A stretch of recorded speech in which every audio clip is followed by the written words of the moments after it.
नमस्कार बच्चों, दोबारा से उपस्थित हो चुकी हूँ मैं आप सभी के सामने। ग्राम सचिव की सीरीज ये हमारी चल रही है। पूरी ग्रामर को 40 रूल्स में कंपाइल करके मैं आप लोगों को दे रही हूँ, जिसमें पहले 20 रूल मैं डिस्कस आपसे कर चुकी हूँ और आप सबने कमेंट्स में बड़ा सारा अटूट प्यार मेरे लिए बहाया है। तो फिर मैं तीसरी क्लास आपके लिए ले आई हूँ। अ सीरीज ऑफ लेक्चर्स में ये हमारा थर्ड लेक्चर है, सॉरी फोर्थ लेक्चर है, लास्ट वाला थर्ड था। तो ये आपका फोर्थ लेक्चर है ग्राम सचिव का, जिसमें मैं 21 से लेके 30 तक के रूल कराने वाली हूँ। अब फिर से आपने ये वीडियो को ध्यान से सुनना है। जो डाउट्स आए या जो रिस्पॉन्स हो ज़रूर मुझे कमेंट सेक्शन में बता देना।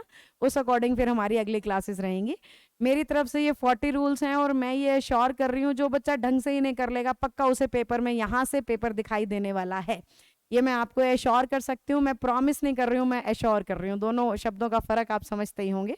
आ जाइए, अब बिना टाइम वेस्ट किए फटाफट से हम रूल नंबर 21 पे चलते हैं। और ध्यान से अगर आप देख पा रहे हो तो एंड की मदद से अगर दो सब्जेक्ट जुड़ते हैं तो वर्ब हमेशा प्लूरल आती है, ये बात कही जा रही है। यानी अगर हम रोहन और पिंकी की बात कर रहे हैं तो रोहन और पिंकी के लिए आपकी जो वर्ब आएगी वो प्लूरल आएगी। रूल सिर्फ इतना सा कह रहा है कि Rohan and Pinky are, Rohan and Mohan are, और अंडरस्टूड भी है। बात दो की कर रहे हो तो प्लूरल ही होगा। इट इज ऑलमोस्ट अंडरस्टूड कि जहां पे हम दो सब्जेक्ट्स को एंड से कनेक्ट करेंगे वर्ब तो प्लूरल आएगी ही। लेकिन सीखने की बात यह है कि अगर आपने एंड की मदद से दो कॉमन नाउन जोड़े, और कॉमन नाउन का मतलब होता है कोई एक ऐसा नाम जो उस जैसे किसी को भी दिया जा सकता है।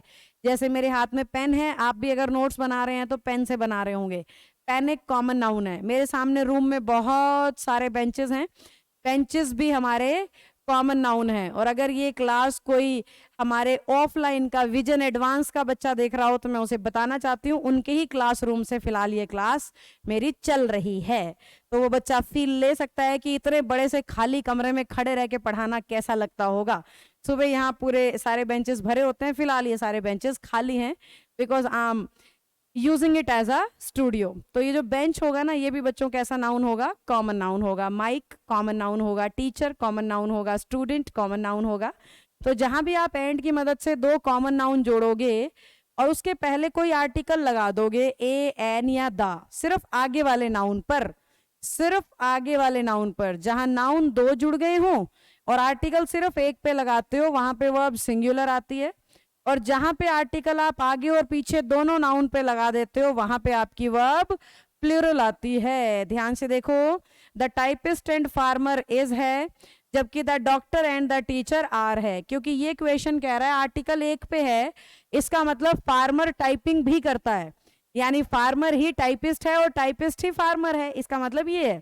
और अगर दोनों पे आर्टिकल लगाते हो इसका मतलब वो दो अलग अलग इंसान हैं, एक टीचर है और दूसरा डॉक्टर है। तो इसीलिए जब दो आर्टिकल लगते हैं वर्ब प्लूरल हो जाती है और एक आर्टिकल लगता है तो वर्ब सिंगुलर हो जाती है। एक आर्टिकल यानी सिंगल पर्सनैलिटी की बात कर रहे हो, दो आर्टिकल यानी डबल पर्सनैलिटी की बात कर रहे हो। और जब दो लोगों की बात करोगे तो वर्ब कैसी आएगी, प्लूरल, और एक की बात करोगे तो वर्ब कैसी आएगी, सिंगुलर।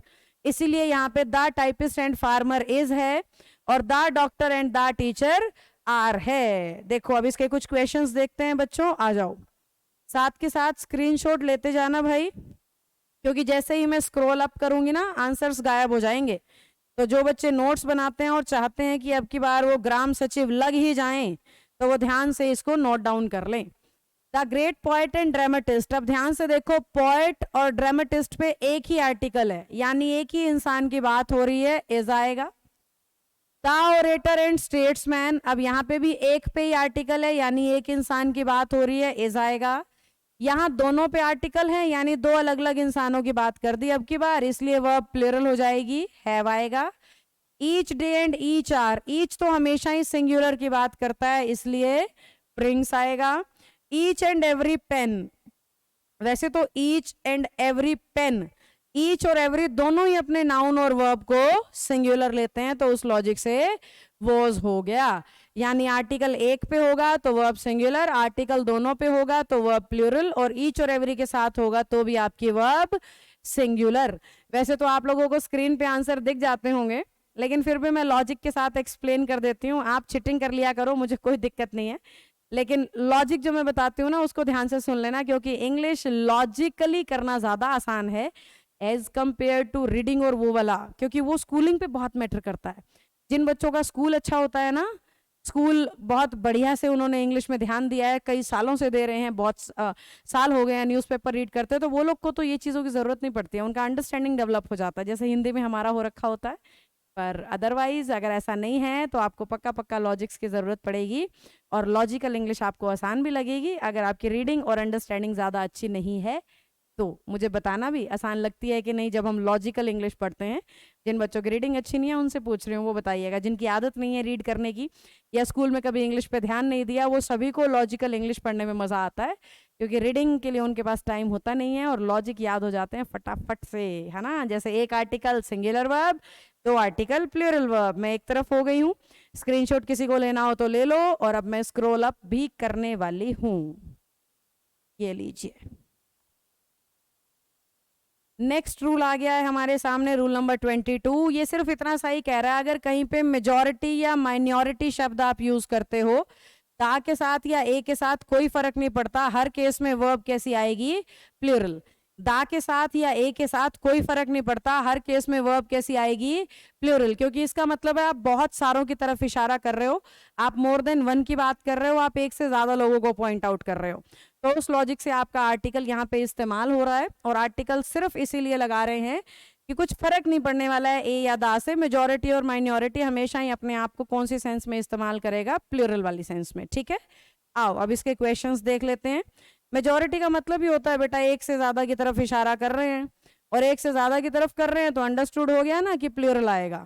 देखते हैं पहला क्वेश्चन, द मेजॉरिटी ऑफ, हमें वर्ब चेक करनी है, प्लूरल होनी चाहिए, जबकि यहाँ पे सीम्स लिखा हुआ है। एस वाली वर्ब तो सिंगुलर होती है, हमें बिना एस वाली चाहिए। अब यहाँ पे भी हमें द मेजॉरिटी दिख रहा है, तो वांट्स कैसे आ गया, एस वाली वर्ब तो सिंगुलर होती है, बिना एस वाली वर्ब प्लूरल होती है, और हमें प्लूरल लगाना है। मेजॉरिटी के साथ डज कैसे आ गया, एस वाली वर्ब तो सिंगुलर होती है, हमें कैसी चाहिए, प्लूरल चाहिए। ए मेजॉरिटी ऑफ आर कैसे आ गया, हमें तो वर्ब कैसी चाहिए, सिंगुलर, सॉरी मेजॉरिटी ऑफ के साथ तो प्लूरल ही चाहिए ना बेटा, तो इसको तो हम कहेंगे ये एब्सोल्युटली ओके सेंटेंस है, क्योंकि ए मेजॉरिटी ऑफ के साथ प्लूरल वर्ब चाहिए, प्लूरल लगी हुई है।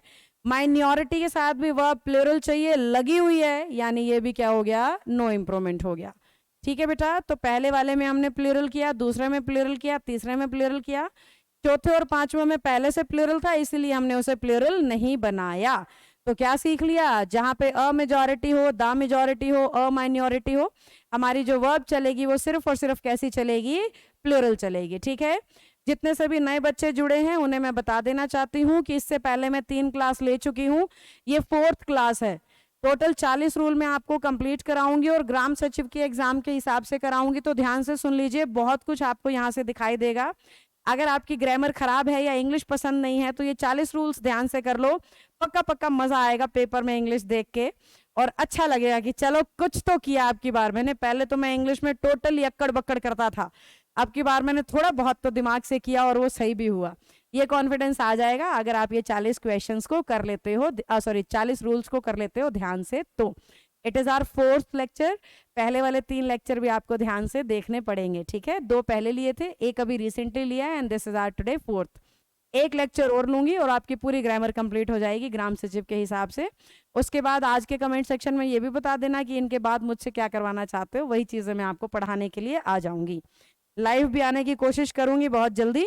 बाकी फिलहाल तो आपसे मुलाकात कर लेती हूँ, इतना भी बहुत है। लेक्चर्स बहुत ज्यादा हो रखे हैं बच्चों, समय नहीं निकल पा रहा है, तो इसीलिए जैसे ही थोड़ा सा भी टाइम मिलता है मैं आप सबके लिए फटाफट से एक छोटी सी क्लास रिकॉर्ड कर देती हूँ। ये आ गया जी point number 23। A variety of, noun और वर्ब दोनों प्लूरल लेता है, जबकि द वैरायटी ऑफ अपने नाउन को यानी सब्जेक्ट को तो प्लूरल लेता है लेकिन वर्ब को सिंगुलर लेता है। अब पिछली क्लास से कनेक्ट करो इसको, the variety of one of का काम करता है, ऐसे कनेक्ट कर लो। और वन ऑफ का मतलब होता है कईयों में से एक, दिखाएगा तो बहुत सारों को लेकिन बात करेगा एक की। तो आपने ध्यान से देखना है, ए वैरायटी ऑफ यानी बहुत सारे, और द वैरायटी ऑफ यानी कईयों में से एक। तो जब वो बहुत सारे की बात करे वो अब सिंगुलर लगा देना, और जब वो कईयों में से एक की बात करे, ओ सॉरी बहुत सारों की बात करे तो वह प्लूरल लगा देना, और कईयों में से एक की बात करें तो सब्जेक्ट प्लूरल और वर्ब सिंगुलर लगा देना वन ऑफ की तरह। तो ध्यान से चेक करना है ए लगा है या दा, उस हिसाब से आपके वर्ब पे फर्क पड़ेगा। दा लगा हो तो वर्ब सिंगुलर और ए लगा हो तो वर्ब प्लूरल। आओ कुछ क्वेश्चंस देखते हैं, स्क्रीनशॉट करते जाना साथ के साथ, मैं एक तरफ खड़ी रहूंगी। देखो द वैरायटी ऑफ आइटम्स, क्या कहा था, दा दिख जाए तो वर्ब सिंगुलर और ए दिख जाए तो वर्ब प्लूरल। अब ध्यान से देखो, वर का सिंगुलर क्या होगा, वॉज, और एट्रैक्ट्स तो सिंगुलर है, प्लूरल कैसे होगा, एस या एस हटा के। देखो जो भी मेन वर्ब होती है, जिन्होंने मुझसे थोड़ी बहुत इंग्लिश पढ़ी है उन्हें पता होगा, एस या ई एस लगाने से सिंगुलर हो जाती है मेन वर्ब, और एस या ई एस अगर आप रिमूव कर देते हो तो मेन वर्ब हो जाती है प्लूरल।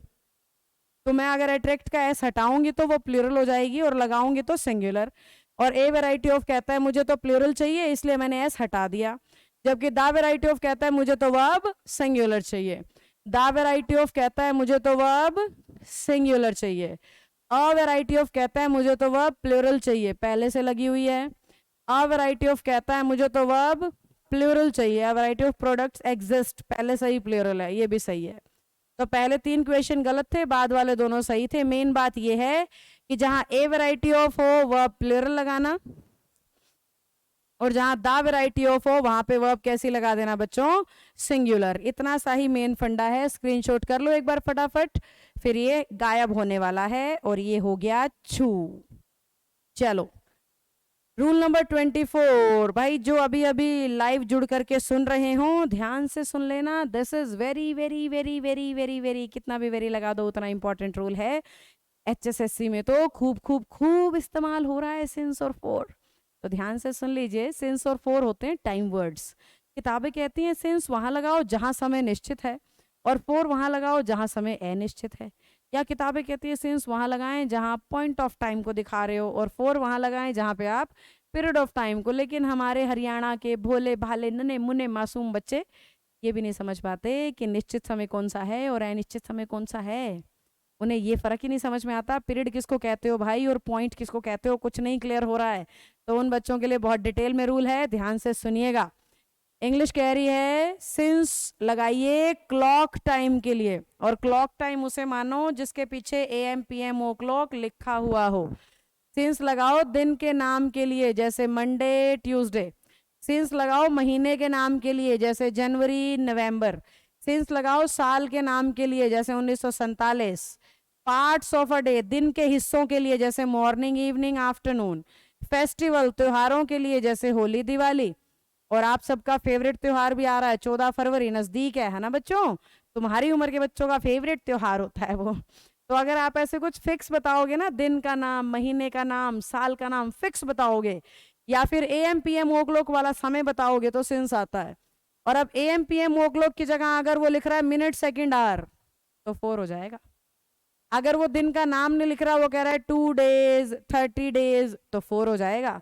वो वीक्स लिख रहा है 4 हो जाएगा। वो ईयर का नाम लिखने के बजाय 30 years 2 years सेंचुरी लिख रहा है तो 4 हो जाएगा। ठीक है बच्चों, तो आप ध्यान से देखना क्या पर्टिकुलर नाम की तरफ इशारा हो रहा है, डेट की तरफ, दिन की तरफ, महीने की तरफ हो रहा है तो सिंस, अदरवाइज क्या आ जाएगा 4 आ जाएगा।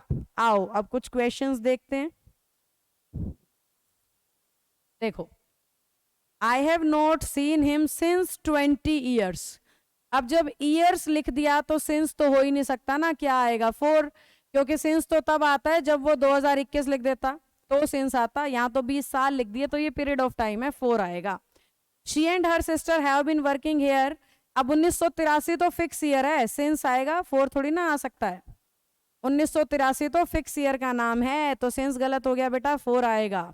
The families have been living in Gulmohar park since last 2 decades, अब लास्ट 2 डिकेड्स में भी ड्यूरेशन दिखा दी तो सिंस नहीं आएगा बच्चों, क्या आएगा 4 आएगा। I have been living here since 5 years, अब 5 साल कह दिया तो सिंस थोड़ी हो सकता है, क्या होगा बेटा 4 हो जाएगा। Lata will have been singing for morning, अब मॉर्निंग इवनिंग तो दिन के हिस्से हैं और दिन के हिस्सों के लिए क्या आता है सिंस आता है। देखो HSSC में ना बहुत ही ज्यादा क्वेश्चंस आते हैं सिंस और फॉर के यूज पे, तो आप बहुत ध्यान से इस रूल को बार बार बैक बैक बैक करके सुन लेना जब तक आपको समझ ना आए।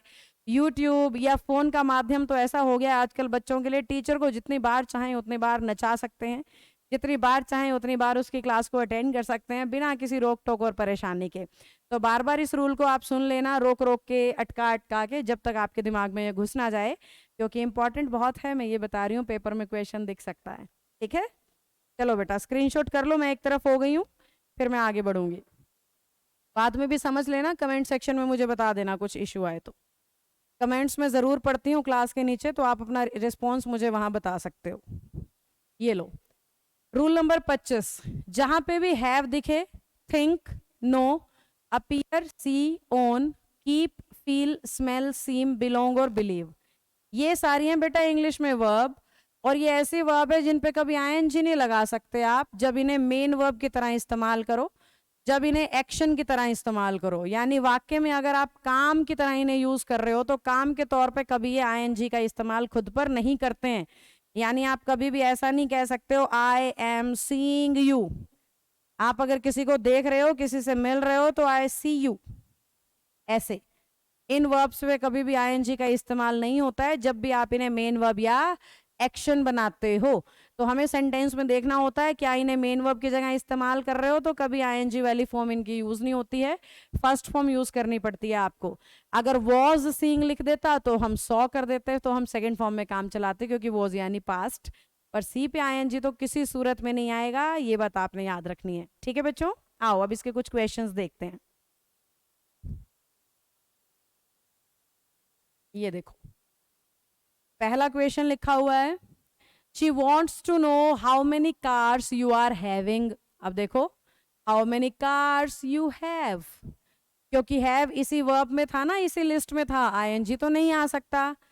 ही इज नोइंग, नो पे भी आईएनजी नहीं आता, तो क्या कहना होगा, ही नोज।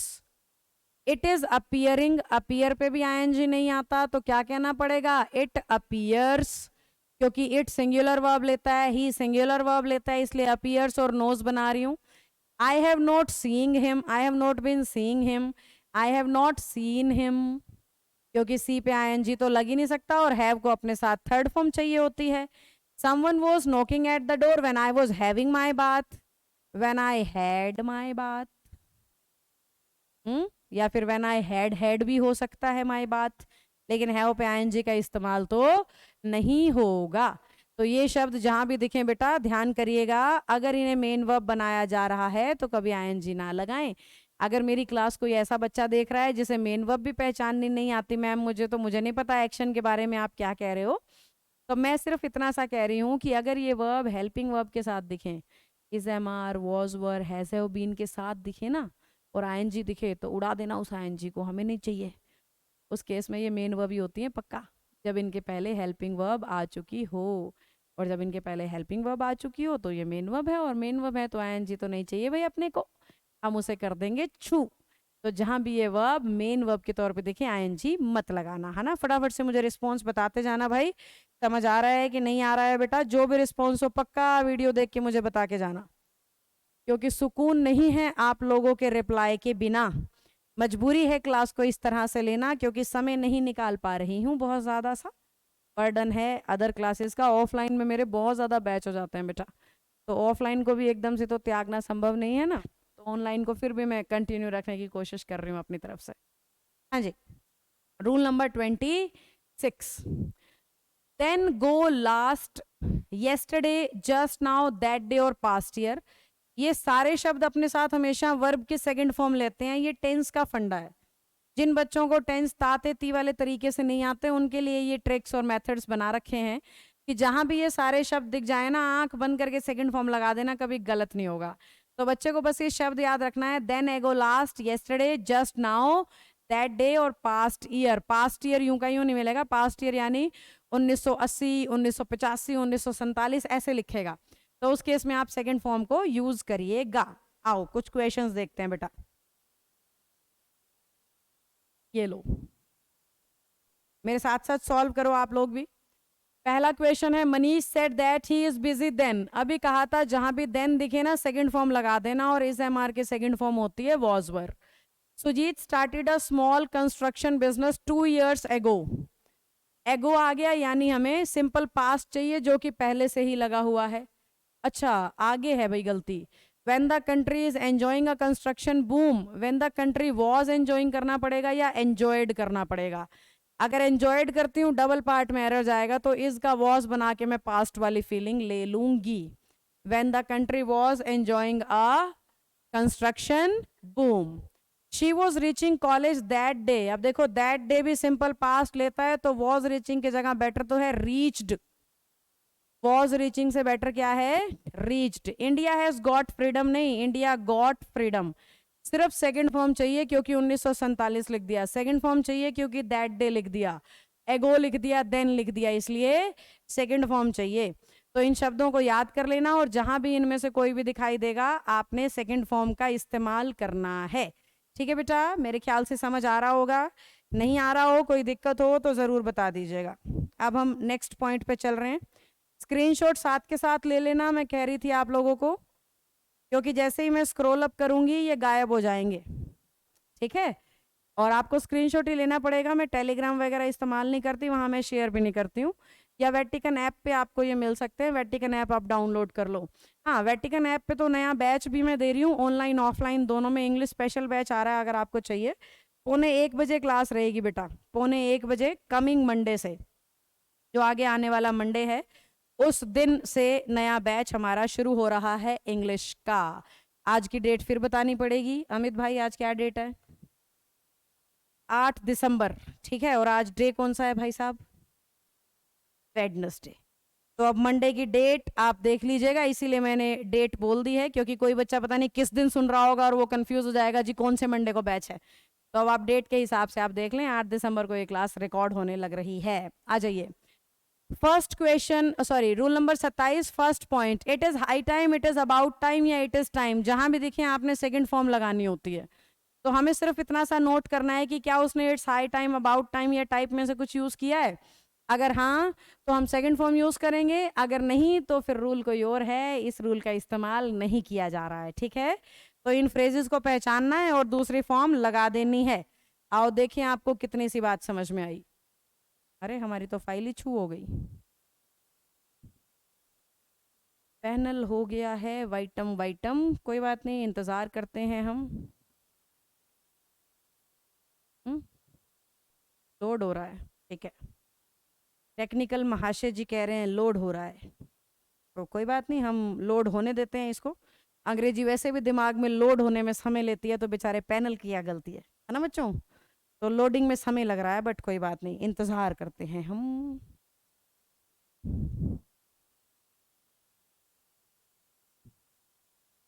अब ये कुछ ज़्यादा ही लोड हो रहा है, भारी मान गया ये तो, अंग्रेजी को कुछ ज़्यादा ही है बच्चों। फाइल तो ठीक है ना सर? ठीक है, फिर क्या हो गया? देख लो, कोई बात नहीं, कर दो, दोबारा ओपन कर दो, आ जाओ आप, अपना चेहरे के दर्शन करा दो इन बच्चों को, कोई दिक्कत की बात नहीं है। बच्चों, तब तक हम इस बच्चे के बारे में आपको बता देते हैं, तुम बोर हो जाओगे नहीं तो क्लास की में क्या सुनोगे इतनी शांति में, है ना, पकाऊपना हो जाएगा थोड़ा सा। तो इस भाई का नाम मुझे ना अभी अभी ताज़ा ताज़ा याद हुआ है, मैं इसको कुलभूषण बुलाती थी, पहली ज्ञान की बात तो है ये। ठीक है, मैं हमेशा ही पता नहीं कहाँ से मैंने इसका दिमाग में बिठा रखा था कुलभूषण नाम। अब फाइनली मैं इसका असली वाला, जो इसके मम्मी पापा ने बड़ी मेहनत से नाम रखा है, उस नाम से बुलाती हूँ। और आप जनरली देखोगे तो यही भाई है जो हमारी कक्षा को संभालते हैं। इनका नाम है अमित। हम्म, मिल गई, बन गई बात हमारी। 26 पे आ गए थे हम, 26 या 7 पे थे।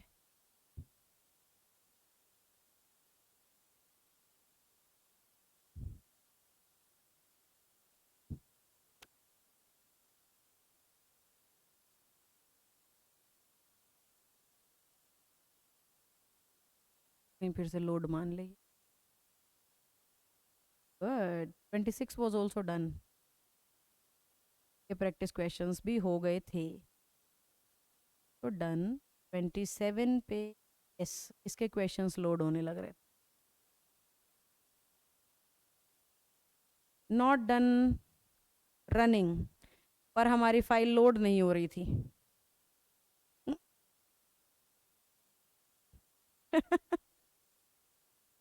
रिकॉर्डिंग चालू है बेटा, बाद में देख के बताती हूँ, ठीक है।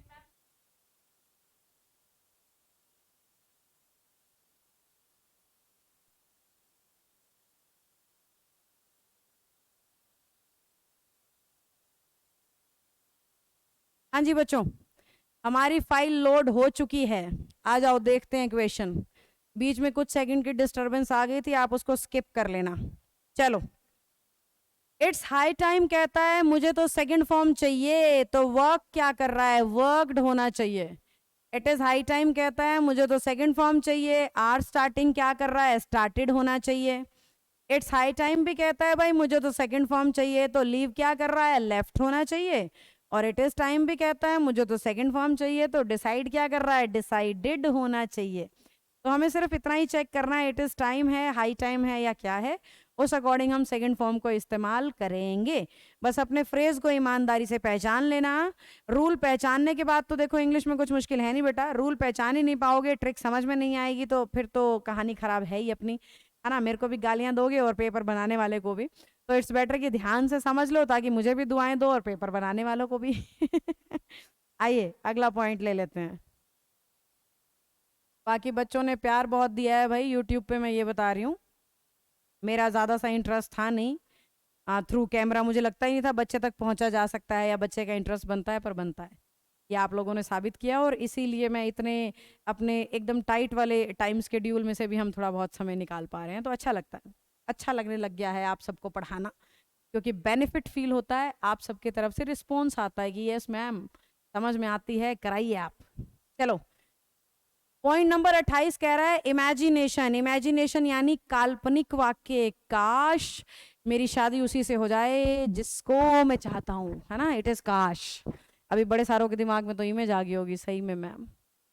तो काश का मतलब होता है कोई ऐसी इच्छा जो या तो पूरी हो नहीं सकती, या पूरी करने में ताकत बहुत लगेगी, उसे कहते हैं भाई काश। तो इमेजिनरी, काल्पनिक। स्कूल वाले अध्यापक कहते थे I wish I were a bird. अरे कितना ही फास्ट रख लो, कबूतर बन के तो उड़ोगे नहीं ना, तो पक्षी बनना तो असंभव है। तो ऐसी इच्छाएं जो लगभग असंभव होती हैं उन्हें काश से दिखाया जाता है। और काश की 4 इंग्लिश होती हैं, I wish, would, that, as if, as though. इन चारों का मतलब होता है काश, और जहां काश का पता लग जाए एक ही वर्ब आती है, वर। तो ये 4 शब्द देखो, इमेजिनेशन को पहचानो और वर लगा दाड़ लो। चलो अब देखते हैं क्वेश्चन। वो कह रहा है I pretended as if. As if यानी काश, काश यानी आई वर इंटरेस्टेड, एक हो गया। वुड दैट यानी काश, काश यानी आई वर। काश को पहचानो बस। इफ आई किंग हूं तो नहीं, अगर होता तो मजा आ जाता भाई, तो if I were a king. Prime minister हूं तो नहीं, पर होता तो मजा आ जाता, if I were the prime minister. अगर मैं आप होता, हो तो नहीं सकता मैं आप, पर अगर मैं आप होता तो मैं वर होता। मतलब मैं कितना भी व्रत फास्ट रख लूं, मैं आप तो नहीं हो सकती। हाँ, आपकी वाली उम्र तक तो मैं नहीं वापस पहुंच सकती हूँ, आपके वाले मजे और वो सब थोड़ी। अभी मेरे कंधे पे तो बहुत रेस्पॉन्सिबिलिटीज है ना, संस्था की, इंग्लिश की, और बहुत कुछ। तो मैं आप नहीं हो सकती हूँ अब दोबारा से, गया मेरा वो टाइम। तो इफ आई वर यू, अगर मैं आप हो जाऊं तो कितना मजा आए, है ना। ऐसी वाली फीलिंग को कह रहे हैं कि अगर हो जाऊं तो इच्छा है, पर असंभव सी ही है भाई, अभी तो संभव नहीं है। तो उस लॉजिक से हमें वर लगाना है बेटा। सारी जगह वर आ गया, क्योंकि हर जगह वो काश की बात कर रहा था। अब मैं फिर से एक तरफ जा रही हूँ, स्क्रीनशॉट लेना हो तो ले लेना। और ये होने वाला है अब छू, और 1 2 3 गो। ये लो पॉइंट नंबर 29। देखो, ये बड़ा बचपन वाला रूल है, पर एचएसएससी का मोस्ट फेवरेट रूल है। जितने भी बच्चों ने यहाँ से क्लास सुननी शुरू की है, अगले कुछ सेकंड तक तो स्किप करना मत, ध्यान से सुन लो, नहीं तो दिक्कत हो जाएगी। फोन हाथ में होता है और हम ऐसे टपा टपा के बाउंस बाउंस बाउंस करके हम उसको सुन रहे होते हैं क्लास को। तो यहाँ पे बाउंस मत करना, नहीं तो बाउंस में एक नंबर बाउंस हो जाएगा, पता नहीं लगेगा, ठीक है। तो ध्यान से सुन लेना, फिर नहीं कहना बताया नहीं था। बहुत सिंपल सा रूल है। जहां भी आप बिफोर को कंजंक्शन बनाए, आफ्टर को कंजंक्शन बनाए और सिंस को कंजंक्शन बनाए, तो ध्यान से चेक करें। बिफोर के पहले हेड थर्ड होनी चाहिए और बाद में सेकंड फॉर्म। आफ्टर के पहले सेकंड फॉर्म होनी चाहिए और बाद में हेड प्लस थर्ड। सिंस के पहले हैज हैव थर्ड होनी चाहिए और सिंस के बाद सेकंड फॉर्म। इस साल कांस्टेबल और एसआई 2 एग्जाम हुए हैं और दोनों एग्जाम में ये पॉइंट से क्वेश्चन आया है। सिंस को बहुत पूछ रहा है वो, इसमें हमारे बच्चा सिंस को कंफ्यूज करता है वो सिंस और फॉर वाले यूज के साथ। तो इन दोनों यूजेस को ध्यान से सुन लेना अगर कोई कंफ्यूज हो जाए। वो सिंस और फॉर टाइम वर्ड था और ये जो सिंस ये आपका कंजंक्शन है। तो जब वो कंजंक्शन होगा जोड़ता हुआ दिखेगा और टाइम वर्ड होगा तो टाइम के साथ दिखेगा। टाइम के साथ दिखे तो वही वाला rule, point of time, period of time. और टाइम के साथ ना दिखे तो फिर कंजंक्शन है, यानी उसके पहले चाहिए हैज हैव थर्ड फॉर्म और उसको बाद में चाहिए सेकंड फॉर्म। सेंस में बहुत कंफ्यूज रहते हैं लोग। और ये रूल ना मैंने वो अपनी 15 रूल वाली वीडियो है एक यूट्यूब पे, उसको भी सुन लेना, उसमें भी मोस्ट इंपॉर्टेंट रूल्स मैंने दे रखे हैं। और अब की बार जितने भी पेपर आए थे उस वीडियो में से भी एक एक दो दो रूल इस्तेमाल करे गए थे। तो 15 most important rules of grammar एक वीडियो है, वो जरूर देख लेना। और ये 40 मोस्ट इंपॉर्टेंट रूल दूसरी वीडियो होने वाली है। इसको मैं इकट्ठा कंपाइल भी कर दूंगी आपके पेपर से पहले, इसको हम इकट्ठा जोड़ करके भी प्ले कर देंगे ताकि एक ही क्लास में सारी क्लासेस आप देख लो, ठीक है। अभी तो एक बार मैं पहले सारी की सारी पढ़ा दूं आपको 40 के 40। तो जहां पे बिफोर मिले उसके पहले हैड थर्ड, समझ गए ना बच्चों, बाद में सेकंड फॉर्म, आफ्टर के पहले सेकंड फॉर्म, बाद में हैड थर्ड। इसमें क्या बता रखा है, बस बिफोर आफ्टर और सिंस शुरू में आ जाए तो क्या करना है ये बता रखा है। आपका मेनली इसी टाइप का क्वेश्चन आता है। आओ अब देखते हैं प्रैक्टिस। देखो, he worked with Hindustan Unilever for 2 years. He worked with Hindustan Unilever for 2 years before he joined IBM last year.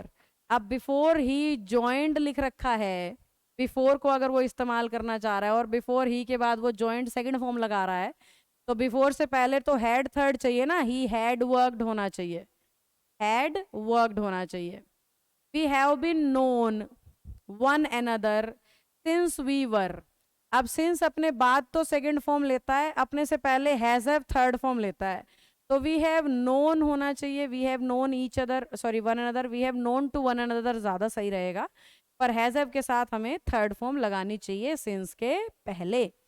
अब बिफोर अगर आगे आ जाता है तो बिफोर वाला पार्ट होता है सेकंड फॉर्म और बिफोर के बाद वाला होता है हैड प्लस थर्ड फॉर्म, क्योंकि बिफोर के राइट साइड में तो सेकंड फॉर्म आती है ना, रूल अभी अभी हमने पढ़ा था।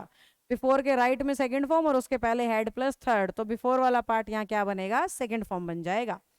आफ्टर अपने से पहले सेकंड फॉर्म लेता है लेकिन अपने बाद में हैड प्लस थर्ड फॉर्म लेता है और इन्होंने लगा रखा है हैज, तो आपको क्या बनाना था, हैड बनाना था। सिंस ही ज्वाइंड, अगर सिंस के साथ सेकंड फॉर्म लिख रहे हो तो अगले पार्ट में तो हैज हैव थर्ड फॉर्म आना चाहिए ना, क्योंकि सिंस में तो सेकंड फॉर्म जुड़ता है किसके साथ, हैज हैव थर्ड फॉर्म के साथ। तो आपको कहना चाहिए he has not taken any bribe. ठीक है बेटा, तो बार बार रुक रुक के सुन लेना, जो बच्चों को स्लो इंग्लिश समझ में आती है, लेकिन ये मोस्ट इंपॉर्टेंट रूल है, सुन लेना, समझ लेना और ध्यान से कर लेना, ठीक है। आओ अब हम अपने अगले पॉइंट पे चल रहे हैं, जिन्हें स्क्रीनशॉट करना है कर लो, मैं एक तरफ हूं। मूविंग,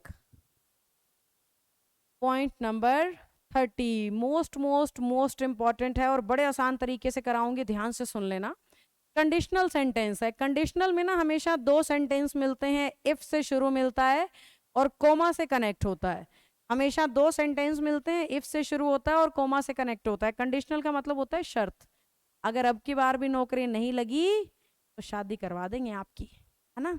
लड़कों को नहीं, लड़कियों को कहा जाता है। लड़कों के तो मन में लड्डू फूट जाए अगर ऐसा कह दे तो, कि चलो ठीक है फिर तो मैं नौकरी ले ही नहीं रहा हूँ जी, तुम शादी ही करा दो मेरी। हैं, सरकारी नौकरी के बाद भी अल्टीमेट उद्देश्य तो शादी ही है हमारा। तो फिर लड़कियों के ऐसे धमकी दी जाती है कि अब की बार टेस्ट पास नहीं हुआ ना कोई सा भी तो शादी कर देंगे जी, बहुत बार देख ली। और लड़कों कहते हैं खेत में लगा देंगे, बैल की जगह तू हल जोतेगा, ठीक है। इस तरह की धमकियां बॉयज को मिलती हैं। तो ये शर्त ही तो है, जो बच्चा फेल होता है उस पर शर्त लगाते हैं, अगर अब की बार भी फेल हो गया तो पिटेगा।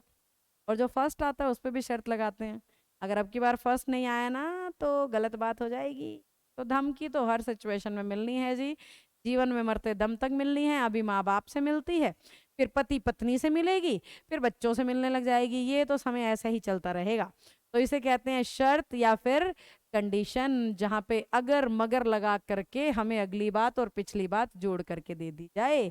अगर अब की बार भी फेल हो गया तो पीट पीट के नीला पीला गुलाबी कर देंगे। तो ये होगी जी आपकी शर्त हो गई, ठीक है। अब शर्त में क्या हो रहा है, 2 सेंटेंस मिल रहे हैं हमेशा, जितने भी मैंने एग्जाम्पल दिए। अब ध्यान से सुनना, मेन बात बताऊंगी। एस नंबर 1 वो होता है जिस हिस्से में इफ हो। एस नंबर 1 वो होता है जिस हिस्से में इफ हो, और इफ वाले पार्ट में या तो फर्स्ट फॉर्म आ सकती है, या सेकंड, या हेड थर्ड, पहली कंडीशन। अगर इफ वाले पार्ट में पहली फॉर्म दिख रही है तो उसे जोड़ना विल शेल फर्स्ट फॉर्म से। अगर सेकंड फॉर्म दिख रही है तो उसे जोड़ना वुड प्लस फर्स्ट फॉर्म से। अगर हैड थर्ड दिख रही है तो उसे जोड़ना वुड हैव थर्ड फॉर्म से। एग्जामिनर क्या करता है, सेकंड फॉर्म को जोड़ देता है वुड हैव थर्ड से। तो बच्चे को पता हो सेकंड फॉर्म तो जी वुड V1 से जुड़ती है, हैड थर्ड जुड़ती है वुड हैव V1 से। तो बच्चे को याद करना है इफ में ये 3 होने चाहिए, और अदर देन इफ पार्ट में ये 3 होने चाहिए। इसे हम बेसिक कंडीशनल स्ट्रक्चर कहते हैं, और ये मोस्ट इंपॉर्टेंट है आपके लिए। कंडीशनल हमारा बच्चा गलत करता है जो हिंदी बना के या जचा के करे, तो मैं लॉजिकली पढ़ा रही हूँ आपको। इफ वाले पार्ट में ये चेक करना, अगर इफ में ये सही हो तो इनके सामने वाली वर्ब अगले हिस्से में होनी चाहिए। देखो एग्जाम्पल से समझाती हूँ। ये देखो बेटा, पहला इक्वेशन कह रहा है if he had plus third form, और हैड प्लस थर्ड फॉर्म का पेयर होता है would have third form. Had plus third form का पेयर कौन होता है, वुड हैव थर्ड फॉर्म। ठीक है, अब ये देखो, इफ वाले पार्ट में डू यानी फर्स्ट फॉर्म, और फर्स्ट फॉर्म का पेयर होता है will plus first form. First form को किससे जोड़ना होता है, विल प्लस फर्स्ट फॉर्म से। अब अगला देखो, इफ ही कमिट्स, फिर से फर्स्ट फॉर्म, किससे जोड़ना है, विल प्लस फर्स्ट फॉर्म से। तो वुड गलत हो गया, क्या आएगा, विल आएगा। देखो मैं सेंटेंस को पढ़ती भी नहीं हूँ ना, आपको मीनिंग समझाने की कोशिश करती हूँ, सीधा लॉजिक लगाओ। मैं सिर्फ उन्हीं बच्चों की अध्यापिका हूँ जिनकी इंग्लिश है महा खराब, जिन्हें आज तक समझ नहीं आई और समझने में बहुत दिक्कत आती है। तो तरीका ऐसा देती हूँ, कोई ध्यान से सुन लेना तो पक्के उससे क्वेश्चन होने लग जाए, अपने मन से डर निकाल के पर कि हाँ भाई मेरी तो नीयत है सीखने की, फिर तो मैं सिखा दूंगी। पहले ही डिसाइडेड है ना कि नहीं कर पाऊंगा मैं, तो फिर तो उसको भगवान नहीं सिखा सकता, मैं क्या चीज़ हूँ। इफ वाले पार्ट में डू यानी फर्स्ट फॉर्म, और फर्स्ट फॉर्म का पेयर होता है विल प्लस फर्स्ट फॉर्म। ये तो सही है क्योंकि हैव फर्स्ट फॉर्म भी तो होती है अपनी। इफ वाले पार्ट में विल तो आ ही नहीं सकता भाई, गलत बात है बिल्कुल। इफ वाले पार्ट में कभी भी विल का इस्तेमाल नहीं होता। तो ये कंडीशनल है, इसे भी आप रिवाइंड या बैक करके बार बार सुन लेना। कंडीशनल और सिंस फॉर आज की क्लास के सबसे main main main main main points हैं, और खूब खूब आपको ये एग्जाम्स के लिए वर्दी हैं। तो ये दोनों पॉइंट्स हर वो बच्चा ध्यान से सुन लेगा जिनकी इंग्लिश खराब है, या अपकमिंग कोई भी एग्जाम आप देने वाले हो। और यहाँ तक हम आज के क्लास के लिए एनफ हो गया है। ये आपको आज ही रात तक 8 बजे के आसपास डिस्प्ले में हम लगा देंगे, आप सुन लीजिएगा। और जो भी रिस्पॉन्स हो ज़रूर मुझे कमेंट्स में बता देना। कमेंट्स जैसे करोगे उसी हिसाब से अगली क्लास आएगी। बड़ा सारा प्यार बरसाओगे तो मैं खींची चली आऊँगी, गालियाँ बरसाओगे तो मैं दूर भाग जाऊँगी, है ना, सीधी सी बात है। अगर किसी को अपने पास लाना है तो प्यार भरी निगाहों से देखना पड़ेगा, और दूर भगाना है तो गुस्से भरी निगाहों से। तो अब आपकी निगाहें तो कमेंट्स हैं, और मेरी भी निगाहें फिलहाल तो कमेंट्स हैं, तो वहाँ देखते हैं आप क्या रिस्पॉन्स करते हो, उस अकॉर्डिंग अगली क्लास की बात करेंगे। Till then bye bye, good night, sleep tight.